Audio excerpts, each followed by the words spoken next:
শ্ৰী ধীৰেন বিশ্বাস, ঘৰ প্ৰকৃতি গোটা। প্ৰথমৰ অলপ জ্বৰ অনুভৱ হৈছিল। জ্বৰ অনুভৱ হওঁতে মই কৰোণা টেষ্ট কৰাইছিলোঁ। কৰোণা টেষ্ট কৰোঁতে পজিটিভ পাইছোঁ। তাৰপিছত মোৰ বন্ধু এজনে কৈছে যে আপোনাৰ কৰোণা পজিটিভ যেতিয়া আপুনি এইটো ব্যৱহাৰ কৰক, আইচ ৱাছ নামৰ এটা প্ৰডাক্ট ব্যৱহাৰ কৰক। তাৰপিছত মই সঁচাকৈ আইচ ৱাছ নামৰ এইটো প্ৰডাক্ট মই ব্যৱহাৰ কৰিছোঁ। ব্যৱহাৰ কৰোঁতে মই ভাল সুফল পাইছোঁ। 2-3 দিন খাওঁতে মোৰ উশাহ লোৱাত যিটো কষ্ট আছিল, কফ জমা হৈছিল, সেইটো ধুনীয়াকৈ ওলাই গৈছে। আৰু 2-3 দিন যোৱাৰ পিছত মই কৰোণা টেষ্ট কৰিছোঁ। টেষ্ট কৰাৰ পিছত মোৰ কৰোণা নেগেটিভ দেখুৱাইছে। গতিকে আপোনালোকেও এইটো ব্যৱহাৰ কৰক।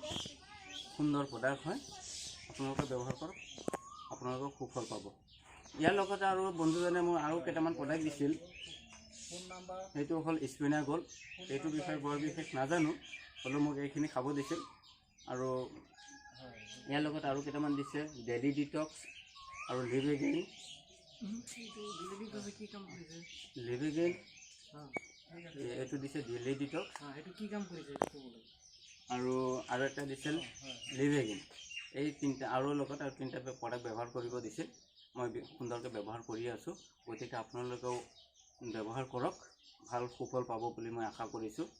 নমস্কাৰ।